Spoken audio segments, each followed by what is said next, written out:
What are the things you remember most from the trips you've taken?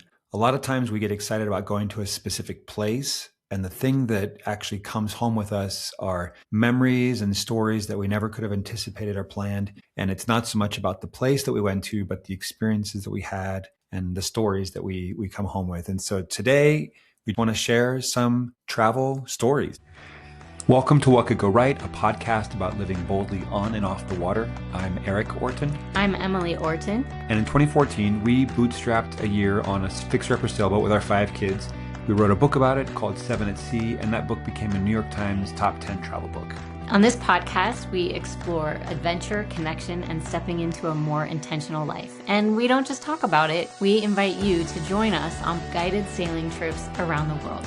And if you stick around to the end of this episode, you'll hear our sailing update, which trips still have space, and you'll hear a sailing takeaway from somebody who's already been on a trip with us. Let's dive in. On our walk this morning, Emily, you were saying, what are some stories from your travel? And you had a couple questions that we were batting back and forth. And I think the idea is that a lot of times you can throw a place out there and have a destination, and that conjures up a lot of images and maybe a lot of lore. But when you get there, you end up having your own experience that's very specific to you. It's like a fingerprint of you in that place at that time. And it's not necessarily going to match up with anybody else's experience. And oftentimes it's very different from what we expect. So am I right that, we kind of want to talk about what are those unique fingerprints on each of our own travel experiences? Yeah, and I think sometimes you might say like, oh, I want to go to this place because I want to see this thing, or I want to eat this food that someone else I know went there and ate that food, but sometimes we can get into a trap of thinking like we have to get it right. Like we have to go to these exact same places that we've heard about and do the exact same thing that someone else has done. And that can be one end of the spectrum, but it's always going to be your unique experience. So I guess, this idea of not getting in the trap of thinking there's just one right way to experience a certain place or activity. Just with that in mind, the first question I had was like, what is a travel moment? Like we plan, right? Everybody plans. You plan your life, you plan your vacations, you plan your trips. And we plan our trips that we keep it flexible because we know that we're on a sailboat, and that gives us a lot of flexibility and latitude. And we also always want to be watching the weather and saying, well, what are the guests interested in? We're going to change it up based on their experiences. But what is a travel moment that didn't go according to plan, but ended up being one of your favorite memories? And we always say, like, what is an adventure? It's when things don't go according to plan. It's like, I planned this and then something happened and it didn't turn out it didn't go the way I was expecting. Yeah. Now I'm off plan, right? It's not an adventure until something goes wrong. That's what we say. And maybe we should stop calling these sailing adventures. Yeah, too many things are going right, so they're no longer adventurous. Yeah, they go right, but they're unexpected. Yeah. Well, when you asked me this question, the first thing that came to mind was I was actually talking with somebody on Sunday who came up to me and said, "Oh, I'm reading your book. I'm at the very beginning part when you're stuck in St. Martin." I was like, first of all, I hope you're enjoying it. And I remember that very well, and it was different than what we had expected. Our original plan was to get on our boat in St. Martin where we bought it, maybe take care of a few small things, and then sail it to the British Virgin Islands where we were very comfortable and we'd been a few times. And that's where we were going to get our sort of like settle in. We did not leave St. Martin for 3 months. We didn't leave that region, I would say. And in the book, it's. I don't mean to ruin it for those of you that haven't read it, but we did not die. We did not die. We eventually did leave St. Martin, but it was kind of a painful delay initially. Yet, even in the short term and in the long term, we look back and say, man, I'm so glad we got delayed there because we ended up meeting other kid boats, families with kids that we became really close friends with. We ended up traveling with them, sailing with them for a couple of months. And it was one of the best parts of our trip. And even just last night, I was, messaging with one of my friends on Facebook who we met during that time. And so 12 years later, we're still connected. We're still friends. And we would not have been had we not been delayed with our engine troubles. So for me, that was like the best example of something not going according to plan and it being one of my favorite memories. Yeah, that's absolutely right. I remember on that same trip, before we made any friends, we went out the first time to go sailing, and it was scary. Just getting out into the ocean was really kind of sketchy. Once we were in the ocean, fine, but getting out of the harbor was really bumpy, and the sail was also bumpy, and we all felt miserable. And yet, in the morning when we went on shore and we asked everybody, like, what's awesome about right now? We just took a short little video, just a few minutes long, and it's one of the best memories of like the entire family, all ages, even though we've all experienced this really bumpy, uncomfortable ride. We're away from our friends and family, and we're wondering if this was a good idea at all, or if we should just go home and not live on a sailboat. And every single person had so many things to say that they thought were really awesome about right now. And we just, for me, it was a reaffirmation of how powerful gratitude can be and noticing the good things. And it was, one of the really special moments. And I'm so grateful that we captured it. Yeah. And I think another one that came to mind was not on a boat. We were in Yosemite, and one of our daughters was going to school in Idaho at the time, and had a rough end of semester, Heartbreak. had a hard breakup. And I was in Yosemite looking for a climbing partner to climb El Cap. She was wrapping up with her semester. And then from there, we were going to go to Hawaii, where we had arranged to do some house sitting. And so we're going to spend some time in Hawaii. And she was supposed to just go straight to Hawaii, and we were just going to meet her there. Yeah, she was going to meet us there, or she was even going to go early and be a nanny or something for. Anyway, I can't remember the details. There was some babysitting involved a little bit, but anyway, she had this hard breakup, and so she just said, "Hey, can I just come be with you in Yosemite?" And we're like, "Sure." And so we found her a flight from where she was at school to Fresno, California. We drove out of the park to the Fresno airport, I think, and picked her up. I think that was it. Anyway, whatever the closest airport is, I forget. That's where we flew, picked her up, and I had been pretty discouraged about my hopes of climbing El Capitan because I wasn't finding a good climbing partner. And there's a board there where you can put up a card with your name and what you want to climb, and you can put your phone number. But service was not good. Service in the valley is really bad. Is it still that way, or was it just at that time? It's gotten a lot better. But oftentimes you'll write down your campsite number so that people can actually come find you in person, and then you talk it out. And so I'd put my phone number and my campsite, and we drove out of the park to get our daughter Allison. And as we're on that excursion, I can't remember if it was before or after we picked her up, I got a text from a guy who wanted to climb El Cap. And I was like, sweet.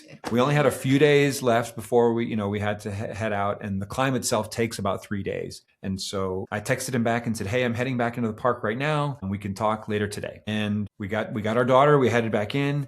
And I remember that we met up at the Yosemite Public Library, which is about the size of this room. Now it's a little bit bigger, but it's very small.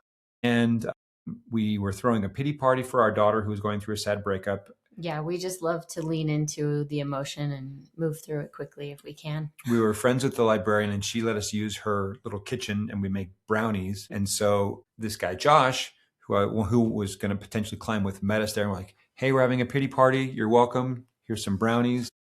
Long story short, we hit it off. We went climbing. We ended up doing El Cap. And he's become one of my really good climbing buddies. And we've done a lot of big projects together. He's out there a lot more than I am. But for me, all the biggest stuff that I've climbed with him. And that would not have happened if it hadn't been for this plot twist where our daughter was like, hey, can you come? I wouldn't have gotten his text. Who knows if we would have met up. And just when I thought we were going to run out of time and not be able to do the thing that I was most aiming to do, it all came together beautifully. So that was another one. Anyway. Yeah, you were outside of the park where you could receive text messages. That was pretty awesome. Can you think of a time when you were traveling and you felt really uncomfortable in the moment, but then you later realized, oh, this is exactly what we need? It's a little just slightly different than the first question.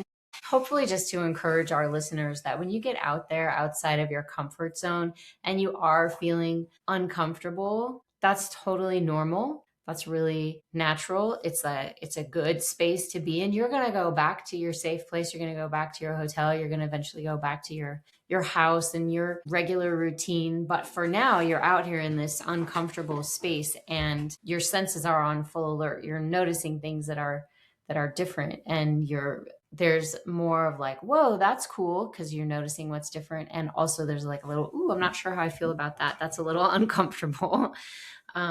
But when it turns out to be just what you needed, I'm thinking like we recently went to Mexico on a trip, a client trip and we took Lily with us. And I was a little bit anxious about it. We just haven't taken our daughter Lily out before. She is grown. She has Down syndrome, and I didn't know how she was going to be on the boat. We haven't taken her for many years for like overnights. And I made some mistakes. I forgot one tiny piece of her CPAP machine that she needed and stuff like that. But we went on that trip, and I think she would have enjoyed it more if her CPAP had been working, because she would have had even more energy. But she was so cheerful and such a beautiful influence on the whole trip. And everybody was really glad that she came. And it was so good for me to see like how well received she was. And it was so good for me to get out and play, because I haven't gone on most of the trips that I don't go on. Right. And I hadn't been out for a while, and it was just such a good reminder to think like, oh my gosh, it is so fun. It's so important to get out and play. And so on that, I played, I recharged, I really connected with the clients. I don't think I had been out since Croatia. And then I got to see like this could work with Lily. Like Lily's a real value add on these trips, because you might feel a little nervous about jumping in the water or trying something new. And then Lily will do it, and the guests are like, okay, I guess I can do it. And so she kind of is the icebreaker and leads the way of like all things adventure. She's just somebody who lives face first. And it was really just what I needed to see how well people responded to her and how much she enjoyed it. And on that trip, I also was inspired by one of our guests who was doing all these backflips off the boat. And I did my first backflip or back dive. I didn't do like a full rotation, but You did my first back dive. And then I did it over and over. Like every time we stopped, I'd be like, well, I have to, I got to do this one because it's super fun. Cement it. And I wanted to cement it in. And one of my favorite parts of it was looking at the sunset upside down while I'm heading into the water. And it's just this split second of a moment. And so, that's why you have to repeat it. But that was one of those things where I felt really uncomfortable. I did not know how it was going to go. I'd never sailed in that part of the world. We hadn't taken Lily out, and it was just what I needed. So I don't know if you have any stories that are similar to that. Well, at the end of our sailing trips, I usually like to ask people kind of how their experience went. Mm-hmm. And one of the questions that I'll ask people is, what were you worried or uncertain about? And several of my crews say, okay, you've asked us all these questions. Now we're going to ask you questions. Yeah. And they turn around and I'm like, they hand me the little fuzzy microphone and they say, and then they point the camera at me and I say, okay, they say, well, what were you nervous or worried about? And believe it or not, I still have things. I've been out on plenty of trips and I'm very comfortable. In fact, I feel most comfortable when I get on the boat. Yeah. I'm like, okay, everything else to that, like airplanes, it's a lot of it's out of my control. Airports, security, that sort of stuff. I can navigate it all fine. But when I get to the boat, I'm like, okay, now it's like, maybe my desire for control. That's your comfort zone. You know how everything works. And so they say, what were you nervous or uncertain about? And sometimes, I'm in a place that I haven't sailed before. And I have enough confidence in my ability to sail and figure it out that I'm not shy about going to a new place and leading a trip there. That's what we're doing in Norway this September. I haven't sailed there. I haven't been there since I was a little kid, but we're going to be fine. And in fact, in April, I'm doing a trip to the Abacos in the Bahamas, and I've never been to the Abacos, but it's going to be fine. Mm-hmm. And so I guess, I'll tell them and I'll tell you, like, whenever I go to a new place, I know it's going to be fine, but I feel a little bit of like, I wonder how it's going to work out. I wonder what it's going to be like, because I don't know. And a lot of times I'll, especially if it's a place where I've been often, like let's say the Virgin Islands. I've lost track of how many times I've been there. People will ask me if it ever gets boring, and the answer is no. And we will go to a lot of places that I have been before, but I'll always add like an incremental thing, like just out of circumstance, we inevitably go somewhere that I haven't ever been before. Like the last time we were in the BVI, this won't mean anything to most of you, but we were heading up into Gorda Sound on the north end of Virgin Gorda Island. And I was like, you know what, let's go back to these bays that I've never been into. There's a place called Oil Nut Bay. And I talked to somebody on the dock who had a hat that said Oil Nut Bay. And I was like, I didn't think you can sail in there. And they're like, oh yeah, you can get way back in there. And I was like, all right, let's give it a go. And I talked to the crew and they were all up for it. So we went back into Oil Nut Bay and realized that you can't anchor in this really cool snorkel spot, but you can anchor in the bay or the little cove right before it. And I'd never set eyes on this place, even all the times that I'd been there. And it was really fun because it was a group that I had taken sailing in Greece maybe a year and a half before, just so happened to be, one of the guys got really inspired on our trip. He went out and got his sailing certifications and he was out there. And 6 out of the 8 people on his trip were a group that I had taken to Greece. And we had dinner at the dock before we left because we were all there leaving at the same time. And then they were coming into the anchorage and I was like, and they wanted to anchor near us. And they asked if there were any, we went ahead and anchored and they wanted a mooring ball because he was still getting confident with his anchoring skills. And I was like, yep, there's a mooring ball right here next to me. Just come on in. We're at the very back. This is our boat name. And he came in. And we were neighbors for the night. And I zipped over on the dinghy and said hello and just got to ask them about their day. And then went back to my boat for dinner with my crew. And so even though it was the BVI's, again, it was still fresh. Some things that I love about that story I want to say first are you always say, Emily, why do you always say that?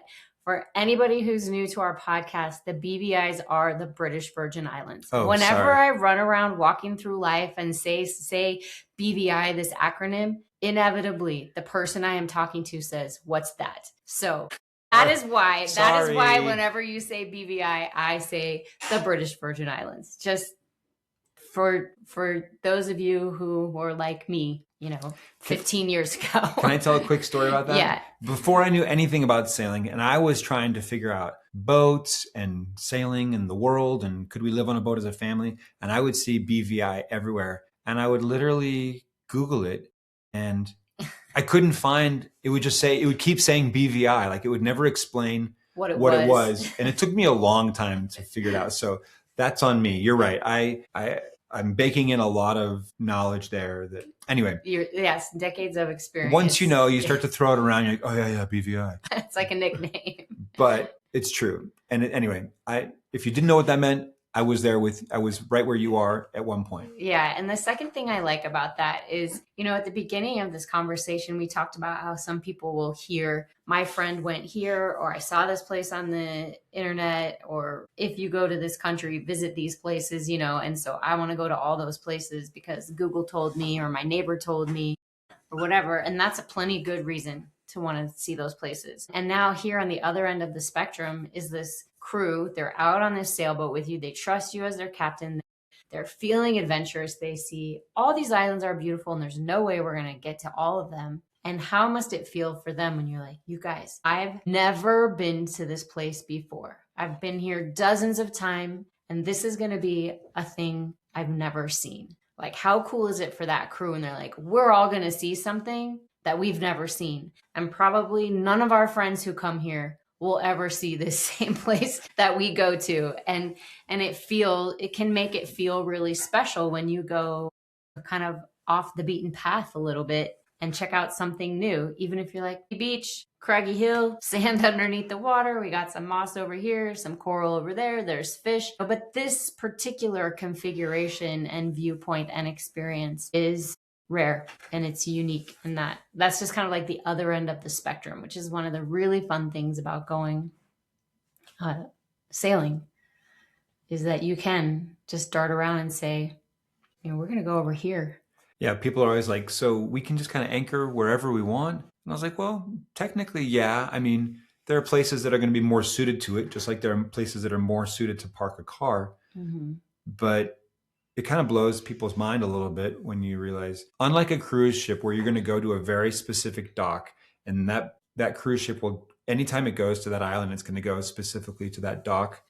Like going back to this idea of the Starting to leak this out. Okay. no problem. So yeah, unlike a cruise ship. So unlike a cruise ship where you go to the same dock every time, with a sailboat, we can go wherever we want. And going back to this same spot on the north end of Gorda Sound on Virgin Gorda in the British Virgin Islands. Well, now you can say BVI because we've given the. Okay, fair enough. It's like a book. The first time you have to spell it out. Exactly. Then after that, you can abbreviate or like Yeah, a news sure. article. So, okay, the last trip to the BVI of this season, we were in Gorda Sound, which is big. And we anchored in this new spot that I had never anchored before. You know, I'd been a few hundred yards that way and a few hundred yards this way.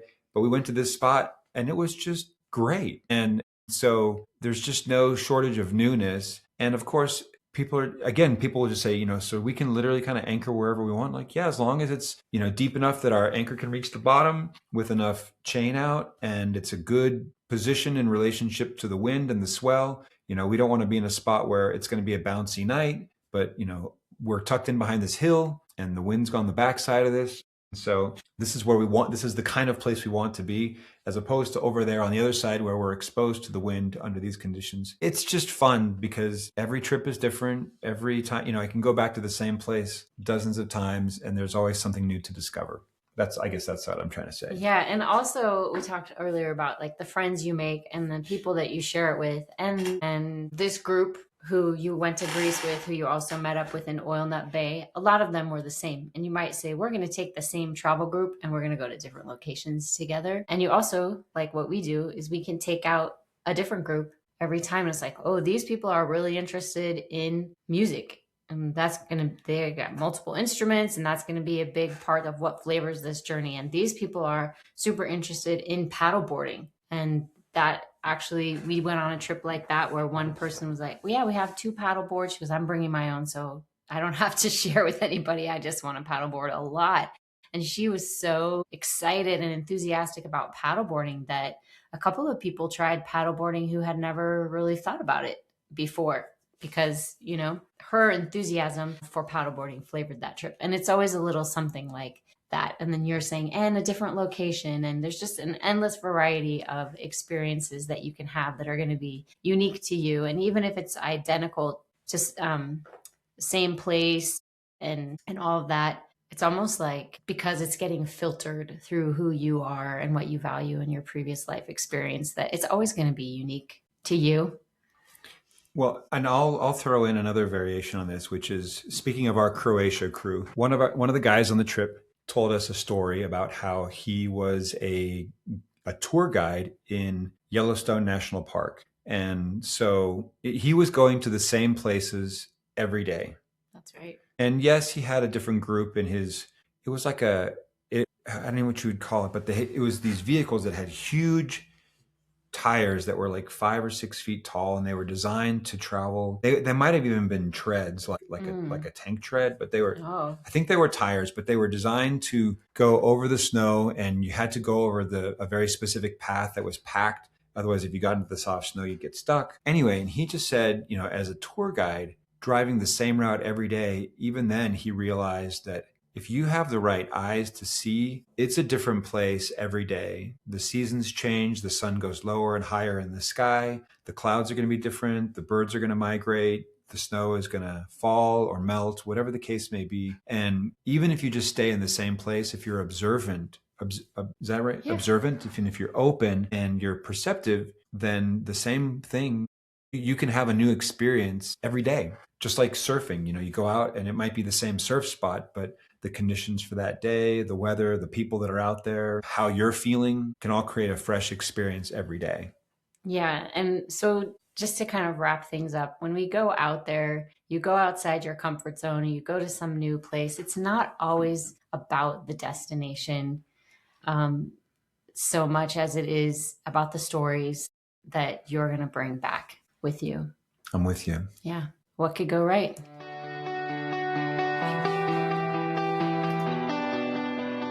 Thank you. Hey there, before we wrap up, I want to give you the sailing update. Lots of new things. I'm going to tell you what's going on with 2027. And then at the end, I'll give you a few updates on what's happening this year if you want to jump on a trip. Basically, 2027, we're going to go to the BVI in January. In March, we're going to be in the Bahamas. And not sure if it's going to be the Exumas or the Abacos yet, but just stay tuned for that. April, we'll be in Mexico, Sea of Cortez. May, we're going to be in Bora Bora. So if you want to fly to Tahiti, French Polynesia, and sail Bora Bora, we're going to be going there for the first time in a long, long time. So that's going to be a fun trip. June, we're in Italy. July, we're in Greece. August, we're in Croatia. September, we're in Italy.